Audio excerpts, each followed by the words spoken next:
এই শীতের মৌসুমে সকালটা যদি শুরু হয় স্যুপ দিয়ে তাহলে কিন্তু বেশ ভালো হয়, সারাটা দিন চাঙ্গা থাকা যায়।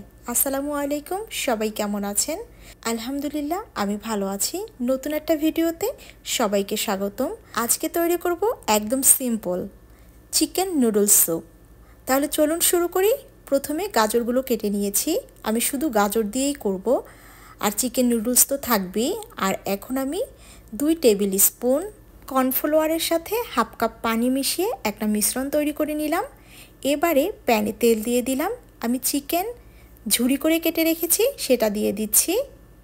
এবারে চিকেনটাকে হালকা ভেজে নিব, বেশিক্ষণ ভাজা যাবে না, তাহলে চিকেনটা হার্ড হয়ে যাবে, খেতে ভালো লাগবে না। তারপরে দিয়ে দিলাম একটু আদা রসুনের পেস্ট, আরও কিছুক্ষণ ভেজে নিব। আমি কিন্তু লো হিটে ভেজে নিচ্ছি। চিকেন ভাজা হয়ে গেছে, এই পর্যায়ে আমি পরিমাণ মতো পানিটা অ্যাড করে দিচ্ছি। আমি কিন্তু সকালবেলা এই নুডলস স্যুপটা একটু ঝোলঝোল খেতেই পছন্দ করি। কিছুক্ষণ পানিটা ফুটিয়ে নিয়েছি, যখন বলক চলে এসেছে তখন দিয়ে দিচ্ছি গাজর কুচি। এখন একে একে সব ধরনের মশলাগুলো আমি স্যুপে দিয়ে দিব। এই পর্যায়ে দিয়ে দিচ্ছি ব্ল্যাক পেপার, তারপরে দিয়ে দিচ্ছি কিছুটা কাঁচামরিচের পেস্ট, আমার কাছে ভালো লাগে ফ্লেভারটা স্যুপের সাথে। তারপরে দিয়ে দিচ্ছি নুডলস, আমি ম্যাগি নুডলস নিয়েছিলাম, নুডলসগুলোকে কিন্তু আমি ভেঙে নিয়েছিলাম। এই যে দিয়ে দিলাম, এরপরে কিছুক্ষণ নেড়ে চেড়ে নিব। আমার কাছে কিন্তু যে কোনো রকমের স্যুপই খেতে ভালো লাগে।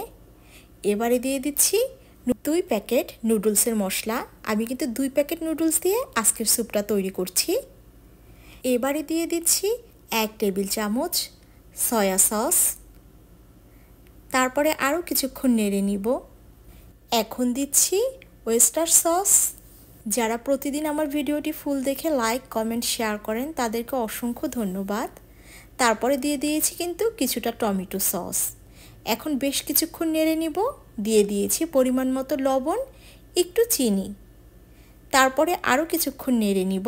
এই পর্যায়ে আমি দিয়ে দিব কর্নফ্লাওয়ারের সেই মিশ্রণটা। এখন কিন্তু আস্তে আস্তে ঘন হওয়া শুরু করবে। আপনারা যদি আরও বেশি ঘনত্ব পছন্দ করেন তাহলে কর্নফ্লাওয়ারের পরিমাণটা একটু বাড়িয়ে দিবেন। তারপরে দিয়ে দিলাম লেবুর রস। এই তো স্যুপ কিন্তু রেডি হয়ে যাচ্ছে। আর উঠানোর পরে কিন্তু যে কোনো স্যুপই একটু ঘন হয়ে যায়। এই পর্যায়ে আমি তুলে নিচ্ছি, এখন পরিবেশন করে নিচ্ছি। সকালবেলা কিন্তু বেশ ভালো লেগেছিল এই স্যুপটা। তো ভিডিওটি আপনাদের কাছে কেমন লাগলো অবশ্যই কিন্তু জানিয়ে দিবেন। সবাই ভালো থাকবেন, একে অপরের পাশে থাকবেন, দোয়া করবেন। আল্লাহ হাফেজ।